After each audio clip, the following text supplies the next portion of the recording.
বাংলাদেশ ও West ইন্ডিজের খেলা হচ্ছে সমানে সমান, কারণ বাংলাদেশ টসে জয়লাভ করে বোলিংয়ের সিদ্ধান্ত নিয়েছে। বাংলাদেশ নার্ভাস কারণ এই মাঠে যখনই বাংলাদেশ টসে জয়লাভ করে ব্যাটিংয়ের সিদ্ধান্ত নিয়েছে, তখনই বাংলাদেশ আইকাউল্লাহ বাস খেয়েছে, তখনই বাংলাদেশ পথে পথে রাস্তায় ফুল প্যাকেট চুনা চুনা হয়ে গেছে।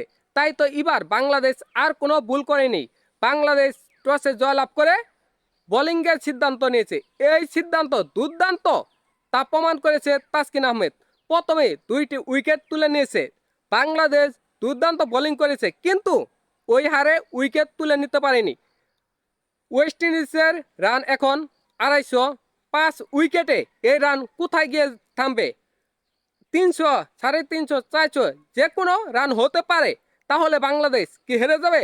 বাংলাদেশ কি শেষ? বাংলাদেশ কি আপ্পাই? বাংলাদেশ কি ফুল প্যাকেট? না, তা না।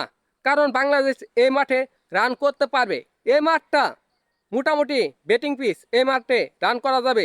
বাংলাদেশ ওয়েস্ট ইন্ডিজের বিরুদ্ধে রান করতে পারবে, এটা ভরসা আছে, এটা আমাদের বিশ্বাস আছে। কিন্তু বাংলাদেশ যে কোনো সময় ফুল প্যাকেট চুনা চুনা রাস্তা হয়ে যেতে পারে। ওয়েস্ট ইন্ডিজকে হারাতে হলে বাংলাদেশের খুব তাড়াতাড়ি ওয়েস্ট ইন্ডিজকে অল আউট করে ফেলতে হবে।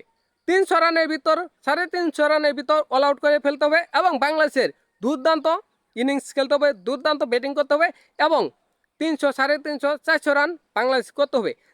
তাহলে যদি ম্যাচটা বাংলাদেশ জিততে নাও পারে, তাহলে ম্যাচটা ড্র হবে।